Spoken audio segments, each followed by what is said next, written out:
Welcome to Pushback. I'm Aaron Maté.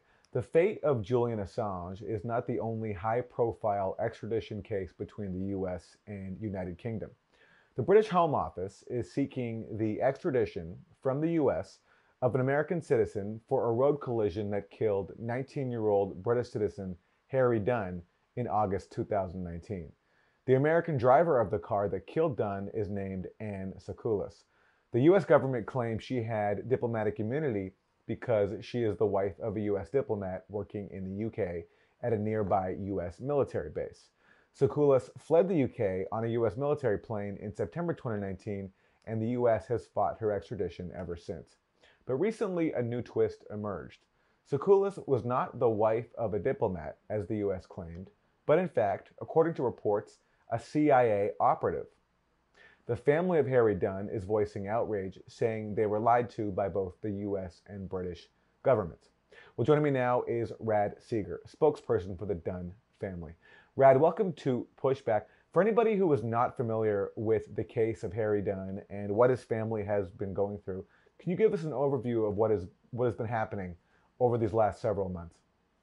Sure. So sadly, on the 27th of August last year, Harry was killed on his motorcycle, riding perfectly safely, when he came into collision with a car being driven by Anne Sakoulas, an American who was driving on the wrong side of the road. And there was a terrible collision, a huge explosion. Harry ended up in a ditch on the side of the road with multiple extensive catastrophic injuries and sadly died later that night. The family thought it was an open and shut case. She was driving on the wrong side of the road. We have laws here in the UK that govern that sort of thing. And, you know, the family thought it was going to be a fairly straightforward affair, only to find out a couple of weeks later that Anne Sakoulas had, in fact, returned to the United States. And the family were devastated by that because they were initially told that they had no chance of having anyone held accountable for their son's loss. And, you know, it was a bitter blow. So I happened to be a neighbor of theirs. I knocked on their door. I am a lawyer by background. I've known Harry since he was 2 years old. And I just, you know, knocked on the door to see if I could help. And that was shortly after they'd been told that she'd gone. And, you know, 3 weeks later, we were in the Oval Office meeting President Trump, and it's been a whirlwind ever since. I can only imagine. And let me ask you about that White House meeting before we get to the revelations that Sakoulas is in fact a CIA agent, because in fact the family, as I understand it, had a chance to encounter Sakoulas at the White House because, as I understand it, President Trump informed the family when they came to the White House that in fact she was waiting to meet them nearby. Yeah, yeah. Let me take you through it because it's an interesting story. So, you know, just a few weeks after Harry died, we found ourselves in New York trying to launch a campaign to get Anne Sakoulas to come back to the United Kingdom, and we knew we needed to engage with our friends and brothers and sisters and cousins in the United States. You are us and we are you, and to bring our story over there to get you guys to put pressure on your president to reverse this decision. So we were at the NBC studios in New York, just doing some interviews, and I got a phone call from the White House out of the blue on my cell phone, and not the sort of phone call I get every day. And they asked if we were free that afternoon to make our way down to Washington to meet with a senior government official in the White House. And I asked who that was and what they wanted to see us for, and she said she couldn't tell us, but it was an important meeting, and they would be really glad if we could come down. And I sort of figured out who it was. I knew it was the president, and I knew they wanted to talk to us because we had done a big press conference the day before in New York. And, you know, the four parents and I sat down, and these are just very simple, humble people, not used to going to see anybody in authority. We agreed that we would do it. And we got on the train, rode down to Washington for 3 hours. The world's media followed us.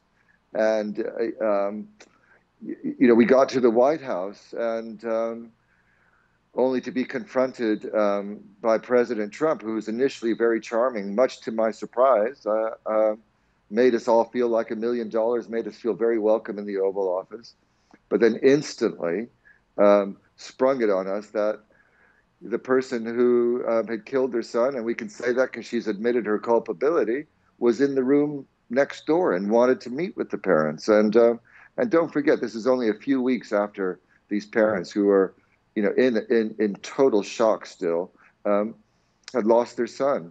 Now, if we had been given some notice, if they had said on the phone that there was an opportunity to meet Aunt Sekulis, would you like to come down? Of course, we would have said no, because that's a meeting that we had always contemplated, but it was always going to be on UK soil as she was going through the legal process, and it was something that we had been working towards in the early days before she fled back to the United States. But Aaron, imagine my reaction as I sat next to President Trump when he said those words. I could not believe my ears. And it was a complete and total ambush. What kind of a person thinks that it's cool to, aren't used to being in the United States, let alone in the Oval Office, trying to come to terms with the loss of their son, and the person responsible for his death is in the next room. And somehow, by these henchmen, the henchmen, the Secret Service people who are much bigger than me, and I'm a large guy, terrifying people. I somehow managed to intervene, and I said, "No, Mr. President, that's not why we're here, and we're not going to do that. And we'll do it when we're on UK soil."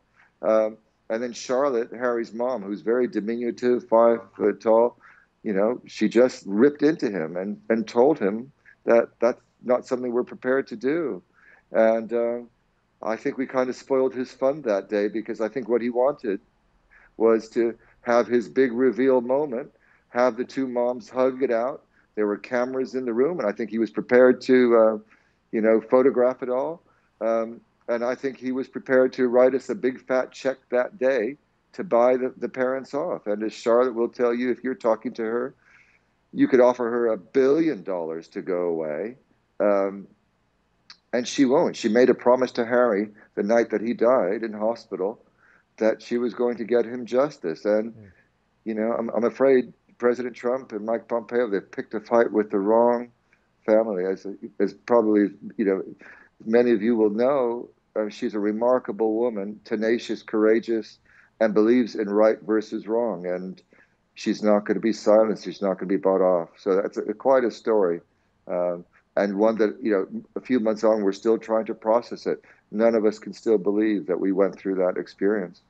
Did President Trump say anything explicitly to make you think that there was a financial incentive being offered to the family for agreeing to make this all go away? He did. He intimated to me as I sat next to him that the Treasury Secretary, Stephen Mnuchin, was on standby to write us a check. Disgracefully, disgustingly, A in front check of for these. a check for what? Did he He say? didn't mention. He didn't mention a figure. Um, He just said Mnuchin is there is prepared to write you guys a check. I check, and I have to say I wasn't aware whether Stephen Mnuchin was in the room. There were many people in the room that late afternoon. Robert O'Brien was sitting next to him, the national security advisor, snapping and snarling at me because I had intervened and wouldn't let this happen. I saw Mick Mulvaney in the room, but there were many people in the room. I don't know if you or any of your viewers or listeners have ever been in the Oval Office. It's not that big a room, and it was crammed full of people. And Mick Mulvaney certainly stuck out, as did Robert O'Brien, and obviously President Trump. Stephanie Grisham was there. But, that was clearly, something that I had subsequently been told by sources in the White House that it was Robert O'Brien who had planned that stunt, which ended up being, Okay. set when we wouldn't play their game. So that is in October 2019. Now, just recently, you have reports that, in fact, Ann Sekulis is not the wife of a U.S. diplomat, as the U.S. and British governments told you, but in fact a CIA operative. What can you tell us about that? I mean, truly shocking to hear that. And we didn't hear it from the source that we wanted to hear it from, which was the British government. We heard it from one of the Sunday newspapers here in London, but their deputy political editor, who's a well-respected journalist, who clearly had been speaking to people at the CIA in Virginia, as well as their counterparts, MI6 here in London, who confirmed that she isn't just a spouse, that she is a CIA operative herself. And the reason that that's important to the family is because none of us can understand why any government, let alone the government of the greatest nation on earth, would do this, would deprive a family of justice. And I think now we can kind of begin to understand why at least they're attempting to do it. And we understand, in fact, that she is a senior CIA operative. Not that it makes it right, but at least we can stop scratching our heads now, I think, as to why Trump would do this. And it changes it. It gives us a bit more information, but of course, it doesn't change the fact that she has to come back. And the British government, they have insisted to you this whole time that they didn't know that she was a CIA agent? Believe in our politicians and our leaders, and that they're telling us the truth. We had met with Dominic Raab before of the Foreign Secretary in London just a week ago, before we found out the news that Ansa Koulis is in fact a CIA operative.